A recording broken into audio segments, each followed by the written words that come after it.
নমস্কাৰ উদিত সূৰ্যৰ আন এটি খণ্ডলৈ মই ভাস্কৰ জ্যোতিয়ে স্বাগতম জনাইছোঁ।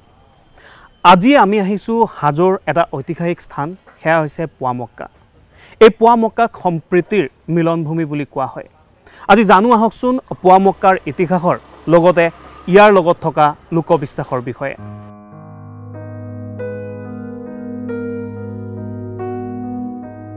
পঞ্চতীৰ্থ হাজো, এই হাজোতেই আছে ঐতিহাসিক স্থান পুৱামক্কা। ইয়াত বিশ্বাস, ইতিহাস আৰু সম্প্ৰীতিৰ অপূৰ্ব মিলন ঘটে। পুৱামক্কাত কেৱল মাত্ৰ ইছলাম ধৰ্মৰ লোকসকলেই নহয়, আন আন ধৰ্মৰ লোকসকলো পুৱামক্কালৈ প্ৰতিদিনেই আহে। ইতিহাসৰ পৃষ্ঠাত লিখা আছে 1657 চনত মোগল আমোলত এই পুৱামক্কা গঢ়ি উঠিছিল। স্থাপতি আৰু কৰ্মকাৰসকলে ইয়াৰ ইটাৰ সৈতে মক্কাৰ মাটি মিশ্ৰিত কৰিছিল, যাতে এই স্থান পবিত্ৰতাৰ মাহাত্ম্য লাভ কৰে। এই পুৱামক্কাত মোগল আৰু অসমীয়া শিল্পৰ মিলন দেখা যায়। এয়া কেৱল প্ৰাৰ্থনাৰ স্থান নহয়, ই হৈছে আমাৰ ইতিহাসৰ এক জীৱন্ত দলিল, যি অতীতৰ সোঁৱৰণি আৰু গৰ্ব একেলগেই বহন কৰে। প্ৰতিদিনেই বহু ভক্ত পুৱামক্কালৈ আহে। সকলোৱে প্ৰাৰ্থনা কৰে, পুৱামক্কালৈ আহে। এই পুৱামক্কাত বিভিন্ন অনুষ্ঠান প্ৰতি বছৰেই অনুষ্ঠিত হয়। ঈদ, মহৰমৰ পৰা আৰম্ভ কৰি সমন্বয় যাত্ৰালৈকে এই পুৱামক্কাৰ পৰা আৰম্ভ হয়। পুৱামক্কা কেৱল হাজোৰেই গৌৰৱ নহয়, সমগ্ৰ অসমৰ বাবে এক ইতিহাস প্ৰসিদ্ধ স্থান। প্ৰাকৃতিক পৰিৱেশৰ মাজত অৱস্থিত হাজোৰ এই পবিত্ৰ তীৰ্থস্থান পুৱামক্কা। এটা একা বেকা পথেৰে যাত্ৰা কৰিব পাৰি এই পুৱামক্কালৈ। এই পাহাৰখনৰ নাম হৈছে গৰুৰাচল। এই পাহাৰখনৰ নামৰ আঁৰতো আছে এক প্ৰবাদ। লোকবিশ্বাস অনুসৰি শ্ৰীকৃষ্ণই ৰুক্মিণী হৰণ কৰি যেতিয়া গৰুৰৰ পিঠিত উঠি উভতি আহিছিল, সেই সময়ত এই পাহাৰখনতে খন্তেক সময়ৰ বাবে জিৰণি লৈছিল। যিহেতু গৰুৰ পক্ষী ইয়াতে জিৰণি লৈছিল, সেয়ে এই পাহাৰখনৰ নাম গৰুৰাচল বুলি ক'ব বিচাৰে বহুতেই। বুৰঞ্জী প্ৰসিদ্ধ ঠাই এই পুৱামক্কা। এই পুৱামক্কা হিন্দু মুছলমানৰ যেন সম্প্ৰীতিৰ থলী। যেতিয়া শ্বাহজাহান বাদশ্বাহ আছিলে, তেখেতৰ ল'ৰা চুজাৰ টাইমত আমাৰ শ্বাহ চুলতান গিয়াছুদ্দিন বাবা তেখেতে 70জন তেখেতৰ লগত সহপাঠী লৈ ঘোঁৰাৰে আহিছিলে আৰু আহি পেলাই ইয়াতে আমাৰ এই গৰুৰাচৰ পাহাৰৰ ওপৰত আহি তেখেতসকলে স্থাপন কৰিছিলে। আৰু তেতিয়া তেখেতসকলে আহি ইয়াতে আমাৰ ইয়াৰ বুৰঞ্জী প্ৰসিদ্ধ ঠাই হাজো, ইয়াতে আমাৰ মঠ মন্দিৰেৰে ভৰা। ইয়াতে আমাৰ পঞ্চতীৰ্থ আছে, মাধৱ মন্দিৰ আছে, কেদাৰ মন্দিৰ, কামেশ্বৰ মন্দিৰ, গণেশ মন্দিৰ আৰু পুৱামক্কা। এই 5টা মন্দিৰৰ কাৰণেই আমাৰ পঞ্চতীৰ্থ হাজো বুলি জনাজাত। আৰু তেতিয়া তেখেতসকলে আহি ইয়াৰ পৰা যাতে শান্তি প্ৰতিষ্ঠা কৰিব পাৰে, মানুহৰ মাজত সদ্ভাৱ বিয়পাব পাৰে, তেতিয়া তেখেতসকলে আহি ইয়াতে স্থাপন কৰিছিলে এই পুৱামক্কা দৰগাহৰ ওপৰত। তাৰে পিছত তেখেতসকলে নামি গৈ আমাৰ সেই মঠ মন্দিৰৰ লগত তেখেতসকলে আলোচনা বিলোচনা কৰিছিলে আৰু তেতিয়া তেখেতসকলে এনেকৈ চলি আছিলে। তেতিয়া 1657 খ্ৰীষ্টাব্দৰ পিছত যেতিয়া তেখেতে ইয়াতে থাকি ইয়াতে তেখেতৰ ইন্তেকাল হ'ল, তেতিয়া আমাৰ শ্বাহ চুলতান গিয়াছুদ্দিন বাবাৰ কাৰণে এটা মাজাৰ বনাই দিলে আৰু সেই তেতিয়াৰ পৰা আমাৰ এই দৰগাহখন চলি আছে। ইয়াৰ পিছত যেতিয়া আমাৰ 18শ চেঞ্চুৰীত আমাৰ আহোম কিংডম লক্ষী সিংহৰ টাইমত তেতিয়া তেখেতে এইখন তেতিয়া আমাৰ বৰ্মকাম বুলি জনাজাত আছিলে। আৰু লক্ষী সিংহই আনোৱাৰ হাজী ফকীৰ, এজন পাৰ্চিয়ান ফকীৰ আছিলে, তেখেতক এজ এ মেনেজাৰ এই পুৱামক্কাৰ দায়িত্বটো দিছিলে। আৰু এই পুৱামক্কাৰ কাম কাজ চলাৰ কাৰণে তেখেতে মাটি দান কৰিছিলে। আমাৰ এই ফকীৰ তোলাৰ কাৰণে প্ৰায় 2000 বিঘা মাটি আৰু ধুৱেৱালাৰ কাৰণে প্ৰায় 6000 বিঘা মাটি দান কৰিছিলে। আৰু তাৰে 1/4 4ভাগৰ 1 ভাগ খাজনা হিচাপত আমাৰ এই পুৱামক্কাৰ যাৱতীয় কাম কৰাৰ কাৰণে দিছিলে। আৰু এই মকামখন বৰমকাম বুলি জনাজাত আছিলে। তাৰে পিছত এই যে পুৱা মক্কা পুৱাৰ চেয়াৰ এটা দিলে পুৱা মকাম বুলি জনাজাত হ'ল। আৰু ইয়াৰ পিছত এই পুৱা মকামটোৱে আহি আমাৰ বৰ্তমানৰ পুৱা মক্কা নাম দিলে। আমি জানো যে মক্কা আমাৰ মুছলমানৰ আটাইতকৈ পবিত্ৰ স্থান, গতিকে এটা এট্ৰাক্টিভ নামৰ কাৰণে আমাৰ এইটো পুৱা মক্কা আমাৰ এনেকৈ চলি আছে। আৰু সেই 1800 আহোম ৰজাৰ দিনৰ পৰা আমাৰ এই মকাম চলি আছে। আমাৰ এই হাজোত আমি সদভাৱ হিন্দু মুছলিম শিখ ইছাই প্ৰত্যেক ধৰ্মৰ মানুহ ইয়াত আহে। আৰু আমাৰ এনেকুৱা এটা ভাৱ আছে, এনেকুৱা এটা বিশ্বাস আছে যে পুৱা মক্কা দৰগাহৰ বাবাৰ ওচৰত দোৱা কৰিলে ভগৱানে আমাৰ এইটো পূৰা কৰে। আৰু এই বিশ্বাসতে শ মানুহ প্ৰত্যেক বছৰে আমাৰ বাবাৰ মাজত আহি দোৱা দৌৰ কৰি যায়। পুৱা মক্কাক লৈ আছে বহু লোকবিশ্বাস, আছে বহু ইতিহাস। কিন্তু এই পুৱা মক্কা নামটো কেনেকৈ হ'ল, কেনেকৈ আৰম্ভ হ'ল এই পুৱা মক্কা? এইটো হ'ল আমাৰ হিন্দু মুছলিম ধৰ্মৰ মিলনভূমি। ইয়াক পুৱা মক্কা বুলি অভিহিত কৰা হয়। এখেতৰ নাম আছিল হজৰত শ্বাহ চুলতান গিয়াছুদ্দিন আউলিয়া। এখেত ইৰাণৰ তাবলিগৰ বাদশ্বাহ আছিল। 35 বছৰ বয়সত তেখেতে বাদশ্বাহৰ ভাৰ নিজৰ ল'ৰাটোক চমজাই দি লগত 70জন সঙ্গী লৈ ভাৰতত প্ৰৱেশ কৰিছিল। সেই সময়ছোৱাত অৰ্থাৎ সেই সময়ত ভাৰতৰ ৰজা আছিল কুতুব বখতিয়াৰ কাকী। কুতুব বখতিয়াৰৰ পৰামৰ্শ মতে তেখেতসকলে বিহাৰ, উৰিষ্যা, পাটনা এই 3 ঠাই ভ্ৰমণ কৰিছিল। কি কাৰণে ভ্ৰমণ কৰিছিল? Only for publish by Islam religions, ইছলাম ধৰ্ম প্ৰতিষ্ঠাৰ কাৰণে। জীৱনৰ অন্তিম 20 বছৰ কাল অৰ্থাৎ লাষ্ট 20 ইয়াৰ্ছত they will come Assam with 70 আউলিয়া তেখেতসকলে 70জন সঙ্গী লৈ অসমত প্ৰৱেশ কৰিছিল। অসমৰ নানান ঠাই ঘূৰিলে, ক'তো পবিত্ৰ স্থান নাপালে। এই পাহাৰখনৰ গৌৰৱশাল পাহাৰ, ইয়াত ভৰি দিয়ে তেখেতসকলে দেখা পালে হয়গ্ৰীৱ মাধৱদেৱ, কেদাৰদেৱ আৰু গণেশদেৱ। প্ৰত্যেকে আলোচনা কৰি হয়গ্ৰীৱ মাধৱদেৱে বৌদ্ধ ধৰ্ম প্ৰচাৰ কৰিলে, কেদাৰদেৱে হিন্দু ধৰ্ম প্ৰচাৰ কৰিলে আৰু গিয়াছুদ্দিন আউলিয়াই ইছলাম ধৰ্ম প্ৰচাৰ কৰিলে। সেইকাৰণে হাজোখনক হিন্দু মুছলিম ধৰ্মৰ মিলনভূমি বুলি কোৱা হয়। পুৱা মক্কাৰ শব্দৰ এইটোই, এতিয়া কিছুমানে কয় ন মক্কাৰ পৰা এপুৱা মাটি নিক্ষেপ কৰিবৰ কাৰণে পুৱা মক্কা হৈছে। এইটো আমাৰ ভুল ধাৰণা। অৰ্থাৎ 1800 শতিকাত যেতিয়া আহোম ৰজা কমল সিংহ অসমৰ ৰজা আছিল, তেওঁ ভক্তপ্ৰাণ আছিল, ব্ৰাহ্মণ পৰিয়ালৰ আছিল। তেওঁ মাজাৰবিলাকত একোজন খাদিম ৰাখিছিল আৰু মন্দিৰবিলাকত একোজন পুৰোহিত ৰাখিছিল। সেই মাজাৰ আৰু মন্দিৰবিলাকত কিছুমান দান কৰিছিল, যাক লাখিৰাজি বুলি কোৱা হয়। সেই মাটিখিনি যিখিনি ৰেভিনিউ হয় অৰ্থাৎ খাজনা হয়, খাদিমজন বা পুৰোহিতজনে আদায় কৰি উন্নয়নমূলক কামত ব্যৱহাৰ কৰিছিল। সেই নাম পুৱা মক্কাম। আৰু আমাৰ আৰবী ভাষাসকলে দাৰুল আমন অৰ্থাৎ শান্তিৰ নিকেতন ঠাই। কোনোবা হিন্দু ভাইসকলে আহি এটা প্ৰণাম কৰিছে বা মুছলিমে আহি এটা দোৱা কৰিছে, যি ঐশ্বৰিক শক্তি, এই ঐশ্বৰিক শক্তিয়ে কয় পুৱা মক্কা অৰ্থাৎ শান্তিৰ নিকেতন ঠাই।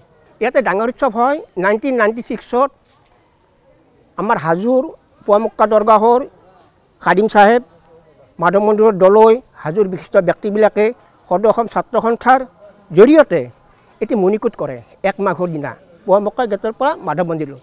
এইটো কৰাৰ উদ্দেশ্য আমাৰ এটাই, আমি যেনেকৈ হাজোত হিন্দু মুছলিম উভয়ে একত্ৰ হৈ আছোঁ, ইয়াৰ পৰা এটা বাৰ্তা যাওক, আমি যেনেকৈ মিলি পিটিকে আছোঁ তেখেতসকলে এনেকৈ থাকক, আমাৰ মাজত কোনো ভেদাভেদ ৰাখিব নোৱাৰে।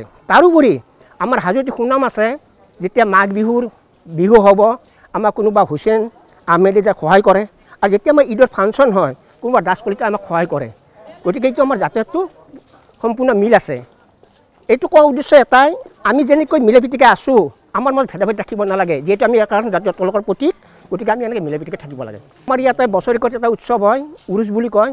উৰুচ যেতিয়া পৰ্ব আৰম্ভ হ'ব, আমাৰ মাধৱ মন্দিৰৰ পৰা আৰু কেদাৰ মন্দিৰৰ পৰা এটা ভোগ এটা আহে। আৰু যেতিয়াই কেদাৰ মন্দিৰত শিৱৰাত্ৰি হ'ব, পুৱা মক্কাৰ পৰা এটা ভোগ যায়। আৰু যিটো মিলাপ্ৰীতি, এই মিলাপ্ৰীতিটো আমাৰ ইয়াত চলি থাকে। পুৱা মক্কাৰ চৌহদতে আছে এডাল বকুল গছ, আৰু এই গছডালক লৈ কিছু লোকবিশ্বাস আছে। ইয়াতে যিসকল লোক আহে, পুৱা মক্কালৈ যিসকল লোক আহে, তেওঁলোকে নিজৰ যি মনোকামনা, সেই মনোকামনাৰ কথা ভাবি এই গছডালত এইদৰে সূতা বান্ধি থৈ যায়। তেওঁলোকে বিশ্বাস কৰে এই গছডালত এইদৰে সূতা বান্ধি গ'লে তেওঁলোকৰ যি মনৰ ইচ্ছা, যি মনোকামনা, সেয়া মনোকামনা পূৰণ হয় বুলি তেওঁলোকে বিশ্বাস কৰে। পুৱা মক্কালৈ কেৱল হাজোৰ ওচৰ পাজৰৰ মানুহেই নহয়, বিভিন্ন প্ৰান্তৰ পৰা পৰ্যটকসকল আহে পুৱা মক্কালৈ। কাৰণ পঞ্চতীৰ্থ বুলি কোৱা হয় এই হাজোক, আৰু এই পঞ্চতীৰ্থতেই আছে এক পবিত্ৰ তীৰ্থস্থান পুৱা মক্কা। সেয়ে বিভিন্নজনে পঞ্চতীৰ্থ ভ্ৰমণ কৰিবলৈ আহিলে এই পুৱা মক্কালৈও এবাৰ আহে। এটা অতি একা বেকা পথেৰে যাত্ৰা কৰে পুৱা মক্কালৈ। প্ৰাকৃতিক সৌন্দৰ্যই মন্ত্ৰমুগ্ধ কৰে পৰ্যটকসকলৰ। আমি হয়গ্ৰীৱ মন্দিৰ ফুৰিলোঁ, হয়গ্ৰীৱ মন্দিৰ এতিয়া ইয়াত আহিলোঁ আৰু এই মছজিদত আহিছে এইটোতো কি কয় এতিয়া কোৱামুখাত আহিলোঁ আৰু হয়গ্ৰীৱ মন্দিৰ দৰ্শন কৰিলোঁ, এই যে বিষ্ণু বাবা মন্দিৰ এইটোৱেই আৰু। ক'ৰ পৰা আহিছে আপোনালোক? আমি চিৰাং ডিষ্ট্ৰিক্ট দাহলিগাঁৱৰ পৰা আহিছোঁ। আৰু আপোনাৰ ময়ো বঙাইগাঁৱৰ পৰা আহিছোঁ। চিনাকি কিমান গৰাকী আহিছে আপোনালোক? 11জন, আমি 11জন আছোঁ। কি কেনেকুৱা লাগিছে? ভাল লাগছে, বহুত ভাল লাগছে। আমি ৰাস্তাটো কেনেকুৱা লাগিছে? পুৱামক্কা ৰাস্তাটো ইমান ধুনীয়া। অঁ, খাই ভাল লাগিছে নে? ভাল লাগছে, ভাল লাগছে, বহুত ভাল লাগছে। অকণমান আপুনি আগুৱাই আহিব, অলপ কথা পাতিম। আৰু ইমান ধুনীয়াকৈ আহিছে আপোনালোকে, ইমান দূৰৰ পৰা কেতিয়া আজি আহিছে নে ৰাতিপুৱা আগতে আহিছে? আজি আহিছে। হয়, কি ঘূৰিলে এতিয়ালৈকে? এইটোৱে এই কিবা হয়গ্ৰীৱ মন্দিৰ সেৱা কৰিলোঁ, পূজা দিলোঁ। আৰু এতিয়া পুৱামক্কাত আহিছে? হয়, পুৱামক্কা কেনেকুৱা লাগিছে? ভালে, ঠাইখিনি বহুত সুন্দৰ আৰু পৰিৱেশটো ভাল, একেবাৰে ভাল লাগিছে আৰু। তেওঁলোক চিৰাং ডিষ্ট্ৰিক্টৰ পৰা আহিছে আৰু যথেষ্ট দূৰৰ পৰা বিভিন্ন লোক আহে আৰু সকলোৱে আহি এই পুৱামক্কালৈ, কাৰণ হাজো পঞ্চতীৰ্থ বুলি কোৱা হয়, য'ত হিন্দু মুছলমান সকলোৰে সম্প্ৰীতিৰ মিলনভূমি বুলি কোৱা হয়। আৰু এই হাজোতে আছে পুৱামক্কাও। তেওঁলোক বৰ্তমান পুৱামক্কালৈ আহিছে। মই কিছু কথা পাতিম। আপুনি ক'ৰ পৰা আহিছে? মই বঙাইগাঁৱৰ পৰা আহিছোঁ। বঙাইগাঁৱৰ পৰা আহিছে। আমি ভাল লাগিল, হিন্দু মুছলিম সকলোৱে মানে একজগ ইয়াত গোট খাইছে, চবে মানে মিলা প্ৰীতিৰে থাকিব লাগে অসমত, সেইটোৱে বিচাৰিছোঁ। পুৱামক্কা এই ঠাইখিনি কেনেকুৱা লাগিছে আপোনাৰ? ভাল লাগছে, অতি সুন্দৰ। ইয়াতে আহি মানে কি ক'ব বিচাৰিব, ইয়াতে পুৱামক্কাত আহি কেনেকুৱা লাগে বা কি? পুৱামক্কাত আহিলে অলপ ভালেই লাগে, মানে মনটো অলপ ৰিলেক্স হয় আৰু এসপ্তাহ চলি যায় আৰু এসপ্তাহ পিছত আহিব চেষ্টা কৰি থাকোঁ, কিন্তু টাইম নাপালে নাহোঁ, আকৌ টাইম পালে আহি যাওঁ আৰু। যেতিয়া আহে তেতিয়া এনেকৈ খাদ্য বিলাই নে? মানে যিমানখিনি পাৰোঁ বিলাই থাকোঁ আৰু, সেইটো লৈ কথা নাই আৰু, যোনে যি পাৰে দিব পাৰে। হাজোৰ গৰুৰাচল পাহাৰত প্ৰথমে এজন আউলিয়াই আহি এখন আশ্ৰম পাতিছিল আৰু তাৰ পাছতেই পৰ্যায়ক্ৰমে গঢ় লৈ উঠিছিল এই পুৱামক্কা। এক লোকবিশ্বাস অনুসৰি মক্কাৰ পৰা এপোৱা মাটি আনি নিৰ্মাণ কৰা হৈছিল এই দৰগাহ, যাৰ বাবে এই পুৱামক্কা নাম দিয়া হৈছিল। অৱশ্যে এই ক্ষেত্ৰত বহুতৰে মতভেদ আছে। মই আজি য'ত থিয় হৈ আছোঁ তাৰ পাছফালে আছে গৰুৰাচল পাহাৰ। আপুনি দেখিছে যে গৰুৰাচল পাহাৰখনত পুৱামক্কা দৰগাহ শ্বৰীফ বিৰাজমান। তাত এখন আশ্ৰম আছিলে, খনকাহ নামৰ আউলিয়াই সেই আশ্ৰমখন পাতিছিলে আৰু বিভিন্ন পৰ্যায়ত আউলিয়াসকলে তাত আহি ধৰ্মৰ প্ৰচাৰ কৰিছিলে। আৰু তাৰে মাজৰে এজন গিয়াছুদ্দিন আউলিয়াক মক্কাৰ পৰা মাতি আনি তাত খবৰ দিয়া বুলি প্ৰবাদ আছে। আৰু সেইকাৰণে হয়তো তাৰ এতিয়া ভাৰতবৰ্ষৰ যিবিলাক মুছলিম মানুহ আছে বিশ্বাস কৰে যে মক্কালৈ গ'লে যিমান পুণ্য হয় তাৰ 4ভাগৰ এভাগ ইয়াত পুণ্য হোৱা বুলি কয়। আৰু আমাৰ বিশেষকৈ হাজো হিন্দু মুছলিম বৌদ্ধ এই তিনিটা ধৰ্মৰ এইখন মিলন ক্ষেত্ৰ। ইয়াৰ পৰা হিন্দু মানুহ আমাৰ পুৱামক্কা দৰগাহ শ্বৰীফলৈ যোৱাৰ প্ৰবাদ আছে। আনকি ৰজাদিনীয়াৰ পৰাই আজিলৈকে যে হাজো হয়গ্ৰীৱ মাধৱ মন্দিৰৰ পৰা এটি খাদ্য সামগ্ৰীৰ টোপোলা দিয়ে আৰু সেই টোপোলা দিয়া কাৰ্যটো আমি দলৰ পৰা গম পাওঁ, আজিলৈকে সেইটো প্ৰৱৰ্তিত হৈ আছে। আমি জানো যে ইয়াত মুছলমানসকল যেনেকৈ পুৱামক্কা দৰগাহ শ্বৰীফলৈ যায়, হাজোৰ হিন্দু মানুহখিনিও পুৱামক্কা দৰগাহ শ্বৰীফলৈ যায়। আমি আইতাহঁতৰ মুখৰ পৰা শুনিছিলোঁ যে জেঠ মাহৰ পূৰ্ণিমাৰ দিনা, বুদ্ধ পূৰ্ণিমাৰ দিনা তাত এটা সোণৰ জেঠী ওলায় বুলি কয় আৰু সেই চাবলৈ হয়তো হাজোৰ মানুহে তাত ভিৰ কৰিছিল বুলি আমি প্ৰবাদটোত গম পাওঁ। কিন্তু এইফালৰ পৰা ক'বলৈ গ'লে হয়তো সেইটো সঁচা মিছাৰ প্ৰমাণটো নাই, কিন্তু কথা হ'ল কি হয়তো তাত যিহেতু হিন্দু মানুহখিনি যায়, গতিকে এইটো এটা যোৱাৰ কাৰণে হয়তো প্ৰবাদ এতিয়াও প্ৰচলিত হৈ আছে। গতিকে হাজোৰ যি হিন্দু মুছলিম বা বৌদ্ধৰ যি মিলন ক্ষেত্ৰ, এইটো হাজোৰে পৰা আৰম্ভ হোৱা বুলি আমি ক'ব পাৰোঁ। যেনেকৈ ভাৰতবৰ্ষ এখন ধৰ্ম নিৰপেক্ষ ৰাষ্ট্ৰ, সেই ৰাষ্ট্ৰৰ চৰিত্ৰটো বিশেষকৈ হাজোত ফুটি উঠিছে। ইয়াত হিন্দু মুছলিম বুদ্ধ সকলোৱে একেলগে বসবাস কৰি আছে আৰু আমি সকলোৱে পুৱামক্কা দৰগাহ শ্বৰীফলৈ হিন্দুসকল যোৱাটো এটা প্ৰবাদ বা ইয়াত এটা প্ৰচলনত হৈ আছে। পুৱামক্কাৰ সৈতে হাজোত থকা হিন্দু সমাজখনৰো আছে এক সম্পৰ্ক। পুৱামক্কাত অনুষ্ঠিত বিভিন্ন অনুষ্ঠানত অংশগ্ৰহণ কৰা দেখা যায় হিন্দু সমাজখনক। ইতিহাস প্ৰসিদ্ধ হাজো তিনিটা ধৰ্মৰ মিলন ক্ষেত্ৰ বুলি কোৱা হয়। বিশেষকৈ হিন্দু, মুছলমান আৰু বুদ্ধ এই তিনিটা ধৰ্মৰ ভালেমান ভক্ত আমাৰ হাজোলৈ আগমন ঘটে। বিশেষকৈ হয়গ্ৰীৱ মাধৱক আমাৰ হিন্দু ধৰ্মাৱলম্বী লোকসকলে হয়গ্ৰীৱ মাধৱ বা বিষ্ণুৰ অৱতাৰ বুলি বিশ্বাস কৰে আৰু বুদ্ধসকলেও ইয়াত বুদ্ধৰ মহাপৰিনিৰ্বাণ হৈছিল বুলি বিশ্বাস কৰে। আনহাতে মুছলমান ধৰ্মাৱলম্বী লোকসকলৰ পবিত্ৰ তীৰ্থস্থান পুৱামক্কা আমাৰ হাজোৰ গৰুৰাচল পাহাৰত অৱস্থিত। আপোনালোকে সকলোৱে ইতিমধ্যে গমেই পায় যে ধৰ্মীয় দিশত আমাৰ সহনশীলতা যথেষ্ট আছে।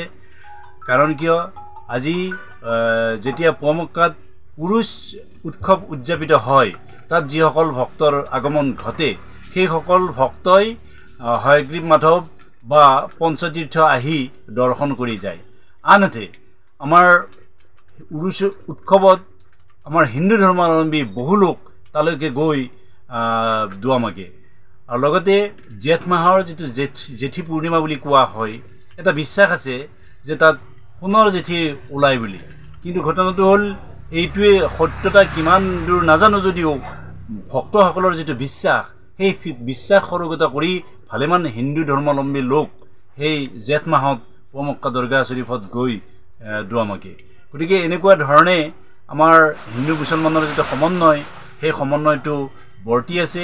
কাৰণ কিয় উৰুচৰ সময়ত আমাৰ পঞ্চতীৰ্থ দেৱালয় সমিতিৰ তৰফৰ পৰা এখন ভাৰ দিয়া হয়, তাত বিভিন্ন সা সামগ্ৰী থাকে। আনহাতে আমাৰ যেতিয়া কেদাৰ মন্দিৰত বিশেষকৈ যিটো শিৱৰাত্ৰি উৎসৱ পালন কৰা হয়, এই শিৱৰাত্ৰিৰ সময়ত পুৱামক্কা দৰগাহ শ্বৰীফৰ কমিটিয়ে কিছুমান সা সামগ্ৰী ভাৰ বান্ধি পঠাই দিয়ে, য'ত আনকি খাহী ছাগলীও থাকে। গতিকে এই সামগ্ৰী যে ভোগৰ কাৰণে পঠাই দিয়ে, সেইটো এটা সমন্বয়ৰ প্ৰতীক বুলি চিহ্নিত হয়। গতিকে আৰু আমাৰ বিশেষকৈ মাঘ মাহত যিটো মণিকূট উৎসৱ পালন কৰা হয়, সেই মাঘ মাহৰ উৎসৱত হিন্দু, মুছলমান, বুদ্ধ ত্ৰিধৰ্মৰ মিলন ক্ষেত্ৰৰ বুলি পৰিগণিত হয়। এইকাৰণে যে ত্ৰিধৰ্মৰ মানুহ আহি সেই সময়ত সকলোৱে একগোট হয়, লগ লাগে। প্ৰতিদিনেই হাজাৰ হাজাৰ পৰ্যটকে ভিৰ কৰে এই পুৱামক্কাত। ডিচেম্বৰ, জানুৱাৰী, ফেব্ৰুৱাৰী মাহত পৰ্যটকৰ ভিৰ বাঢ়ি যায়। আৰু এই পৰ্যটকৰ প্ৰতি লক্ষ্য ৰাখিয়েই পুৱামক্কাত গঢ় লৈ উঠিছে এক ব্যৱসায়, যি ব্যৱসায়ে অৰ্থনৈতিক ক্ষেত্ৰত যথেষ্ট গুৰুত্বপূৰ্ণ ভূমিকা প্ৰদান কৰিছে। পুৱামক্কাৰ ওচৰতেই গঢ় লৈ উঠিছে সৰু সৰু একাংশ বিপণী, য'ত বিভিন্ন ধৰণৰ সামগ্ৰী উপলব্ধ। বিশেষকৈ পুৱামক্কাৰ মাজাৰত দিবলৈ চাদৰৰ পৰা আৰম্ভ কৰি যিসমূহ প্ৰয়োজনীয় সামগ্ৰী, সেই সকলোখিনি উপলব্ধ এই দোকানসমূহত। স্থানীয় লোকৰ দ্বাৰাই দিয়া হৈছে এই বিপণীসমূহ। তেওঁলোকে পৰ্যটকক আদৰণি জনোৱাৰ উপৰিও এইসমূহ সামগ্ৰী বিক্ৰী কৰি আৰ্থিকভাৱে টনকিয়াল হ'বলৈ সক্ষম হৈছে। পুৱামক্কালৈ আহিলে আপোনালোকে দেখিব যে পুৱামক্কালৈ যোৱা যিটো পথ, সেই পথটোত সৰু সৰু কিছুমান দোকান গঢ় লৈ উঠিছে। ইয়াতে বিভিন্ন পৰ্যটক আহে, তেওঁলোকে মাজাৰলৈ আহে, ইয়াত থকা মাজাৰটোলৈ, আৰু তেওঁলোকে মাজাৰত যিখিনি প্ৰয়োজনীয় সামগ্ৰী এই দোকানসমূহৰ পৰা ক্ৰয় কৰে। ইয়াৰ জৰিয়তে এটা যেন ক'ৰবাত অৰ্থনৈতিক তেওঁলোকে স্বাৱলম্বী হ'ব পাৰিছে। ইয়াতে যিসকল লোক আছে তেওঁলোকে এই বিপণীসমূহৰ জৰিয়তে অৰ্থনৈতিক দিশটোতো টনকিয়াল হ'বলৈ তেওঁলোকে পাৰিছে। আমি কিছু কথা পাতিম। কি পায় দাদা দোকানত? ইয়াতে মাজাৰৰ কাৰণে গোটেইখিনি বস্তু পায়। এইটো কিনো? এইটো গাড়ীটো আনিব পাৰি, ঘৰতো আলাব পাৰি। এইটো আৰু মিঠাই আছে, মিঠাইটো পুৱামক্কা মাজাৰত নিলে আধা ৰাখি আৰু আধা ইয়াতে দিব। চাদৰ মাজাৰত দিয়ে। আচ্ছা, এইটো মাজাৰত এখন উলিয়াবচোন। এইটো মাজাৰত দিয়ে, এইটো কাপোৰ এইটো মাজাৰত দিয়ে। এইবিলাক কিমান দাম? 300 টকা। এইটো 300 টকা হ'ব। 300 টকা। 300। ইয়াতে আপোনালোকৰ ব্যৱসায় কেনেকুৱা হয়? অকণমান ভাল নহয় আৰু চিজন যেতিয়া আৰু জানুৱাৰী 1 তাৰিখৰ পৰা অলপ ভাল হয়। আমাৰ চব মানুহ আহে, এতিয়া দিনে দিনতো আহিব। মানুহ আহে আমাৰ অসমৰ বাহিৰৰ পৰা আহে, অসমৰ যিখিনি বৰপেটা ৰোড, বঙাইগাঁও, ডিমাপুৰ মন্দিয়া তাৰপিছত নগাঁও মানে বিভিন্ন ঠাইৰ বিভিন্ন ঠাইৰ পৰাই আহে ইয়াতে এনেকুৱা নেকি যে অকল এইটো পুৱা মক্কালৈ মছজিদলৈ বা মাজাৰলৈ অকল মুছলমান লোক আহে এনেকুৱা নহয় চব মানুহ আছে চব মানুহ আহে কি মানুহ হিন্দু মানুহ চব মানুহ আহে চব জাতৰ মানুহ আহে তেনেকৈ মুছলিম মানুহো যায় মাতা মন্দিৰ এই ফ্ৰান্স ইণ্ডিয়া ইংলেণ্ড ফ্ৰান্সৰ পৰাও আহে সেইখিনি বেলেগ আৰু বিদেশী পৰ্যটক বাহিৰৰ পৰা আহে এনে ধৰক এটা বছৰত কিমানমান মানুহ হয় ইয়াতে ধৰক আপুনি আইডিয়া যদি কৰে কিমান লাখ হয় তাৰ বিক্ৰী ভাল হয় নে মানে বিক্ৰী ধৰক বছৰটো চলিব পৰাকৈ 3 মাহ ভাল বিক্ৰী হয় আৰু জানুৱাৰীৰ পৰা মাৰ্চত গেলি দিনে ৰাতি বিক্ৰী হয় 9 মাহ যোনটো কমি যায় ধন্যবাদ নতুন বছৰ বা অৰ্থাৎ জানুৱাৰী ইংৰাজী নৱবৰ্ষত চাওঁ জানুৱাৰীৰ পৰা মাৰ্চলৈকে যথেষ্ট ব্যৱসায় হয় বুলি ইতিমধ্যে তেওঁলোকে জনাইছে আৰু ইয়াতে কেৱল অসমৰে লোক নহয় দেশী বিদেশী পৰ্যটকো বৰ্তমান আহিবলৈ লৈছে এই পুৱা মক্কালৈ এই পুৱা মক্কা য'ত পঞ্চতীৰ্থ আছে পঞ্চতীৰ্থ য'ত সম্প্ৰীতিৰ মিলনভূমি বুলি কোৱা হয় হাজো আৰু এই হাজোতে আছে পুৱা মক্কা আৰু এই পুৱা মক্কালৈ বিভিন্ন ঠাইৰ পৰা দেশ বিদেশৰ পৰ্যটকৰ লগতে অসমৰ বিভিন্ন প্ৰান্তৰ পৰা যিসকল লোক আছে তেওঁলোক আহে পুৱা মক্কালৈ এয়াই হৈছে পুৱা মক্কা য'ত হিন্দু মুছলমানৰ সম্প্ৰীতিৰ মিলন দেখিবলৈ পোৱা যায় এই পুৱা মক্কাতে য'ত অনুষ্ঠিত হয় মহৰম উৰুছ ঈদ আৰু সেই পুৱা মক্কাতেই মণিকূট যাত্ৰাৰ দৰে এক সুন্দৰ সমন্বয় যাত্ৰা অনুষ্ঠিত হয় প্ৰতি বছৰে মাঘ বিহুৰ সময়ত অনুষ্ঠিত হয় এই অনুষ্ঠান যিয়ে এক সম্প্ৰীতিৰ নিদৰ্শন দাঙি ধৰি আহিছে সম্প্ৰীতিৰ মিলনভূমি বুলি কোৱা হয় হাজোৰ এই পুৱা মক্কাক হিন্দু মুছলমান সকলোৱে আহি এই পুৱা মক্কাৰ বিভিন্ন অনুষ্ঠানত অংশগ্ৰহণ কৰে কেৱল অসমৰে নহয় দেশী বিদেশী পৰ্যটকো আহে এই পুৱা মক্কালৈ এইদৰেই পুৱা মক্কাৰ যি সম্প্ৰীতিৰ এনাজৰী সেই এনাজৰী সদায় টনকিয়াল হৈ থাকক তাৰে কামনাৰে আজিৰ এই অনুষ্ঠানৰ পৰা মই ভাস্কৰ জ্যোতিয়ে বিদায় লৈছোঁ ধন্যবাদ